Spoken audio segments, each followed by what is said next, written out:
Shalom, halo saudaraku, apa kabar hari ini? Ada seorang anak perempuan umur 4 tahun. Ia mempunyai seorang ayah yang sangat sibuk. Telah menetapkan cerita 3 babi kecil sebagai cerita pilihannya dan meminta ayahnya membacakan kisahnya setiap malam. Sang ayah pun mengambil jalan keluar, merekam kisah itu dalam kaset dan merasa puas dengan tindakannya.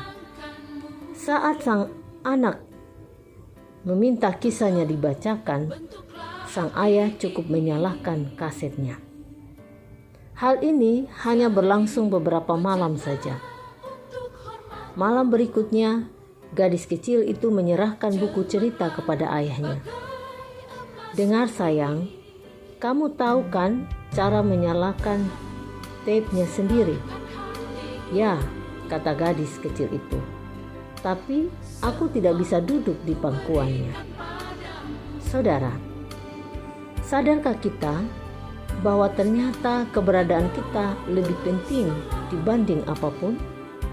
Di zaman yang makin canggih ini, memang kasih seolah-olah menjadi luntur. Keberadaan orang tua lebih banyak diganti oleh game, komputer, dan juga uang. Kesibukan mencari uang selalu menjadi alasan supaya bisa memberikan yang terbaik untuk orang yang kita sayangi. Firman Tuhan, "Dan kamu bapak-bapak, janganlah bangkitkan amarah di dalam hati anak-anakmu, tetapi didiklah mereka di dalam ajaran dan nasihat Tuhan." Saudara, Allah telah memberi kuasa kepada setiap orang tua sebagai wakil Allah di bumi untuk mendidik dan membesarkan anak-anak. Namun kuasa ini tidak boleh disalahgunakan, tetapi dengan penuh kelembutan dan kasih sayang.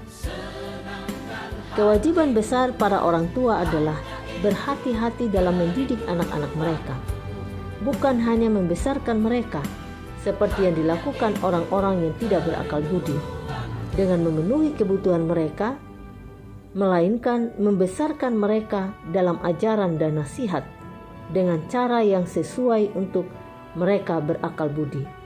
Bahkan bukan hanya membesarkan mereka sebagai manusia dalam ajaran dan nasihat, melainkan juga sebagai orang-orang Kristen dalam nasihat Tuhan. Tanpa disadari, terkadang keberadaan kita di dekat Tuhan juga sudah terkalahkan dengan kegiatan kita. Dengan alasan untuk menyenangkannya, kita sibuk memenuhi jadwal pelayanan tanpa sadar bahwa sebenarnya keberadaan kita di sisinya itu lebih berarti baginya. Keberadaan dan perhatian kita di samping orang-orang yang kita sayangi lebih penting dibanding banyak hal yang kita pikir dapat menyenangkan mereka. Karena itu, ambil waktu sejenak untuk merenungkan hidup kita. Mungkin hubungan kita dengan pasangan, dengan anak, dengan orang tua, atau bahkan dengan Tuhan mulai renggang. Kemungkinan besar ini disebabkan karena kita jarang berada di samping mereka dan memberi perhatian pada mereka. Karena itu, apapun keberadaan kita saat ini, sadarilah kehadiran kita berarti bagi sesama, dan Tuhan pun merindukan kehadiran kita di hadiratnya. Karena itu, pastikan setiap hari makin indah dan berarti lewat kehadiran kita. Tuhan Yesus memberkati. Amin.